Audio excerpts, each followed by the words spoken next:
அனைவருக்கும் வணக்கம்.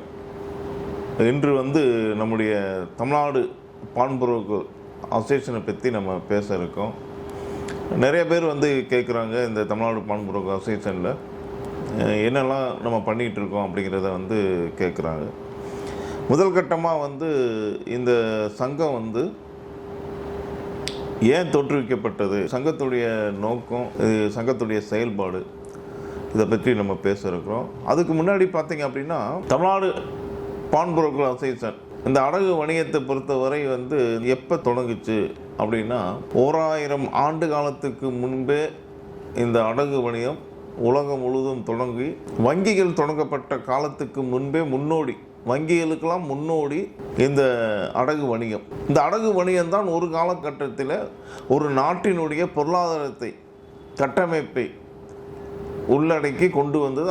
வளர்ச்சி பாதையில் ஒவ்வொரு நாட்டையும் ஒவ்வொரு நகரத்திலையும் கொண்டு சென்றது. மக்களுக்கு தேவையான பண உதவிகளை செய்தது.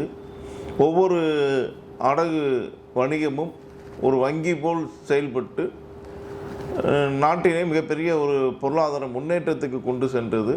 நம்மை போன்று அடகு வணிகம் செய்யக்கூடிய நம்முடைய முன்னோர்கள், மூதாதையர்கள்.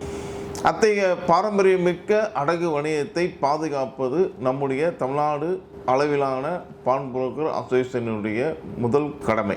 முன்னாடி பார்த்தீங்க அப்படின்னா, அடகு வணிகத்தில் ஒரு தானிய வகைகளை அடகாக பெற்றுக்கொண்டு இன்னொரு தானிய வகைகளை கொடுத்துருக்காங்க. இதெல்லாம் பண்டைய காலத்தில் முன்னாடி ஏற்படுத்தப்பட்டது. அதுக்கு பிறகு நாணயங்கள் வந்த பிறகு அந்த நாணயங்கள் முறைப்படி அடகு வணிகம் தோன்றி வந்தது. ஒரு நாட்டினுடைய ஒரு மிகப்பெரிய ஒரு பொருளாதார முன்னேற்றத்தில் இன்றளவும் நம்முடைய அடகு வணிகர்கள், பான்புரோக்கர் வணிகர்கள் இருந்து வருகிறார்கள்.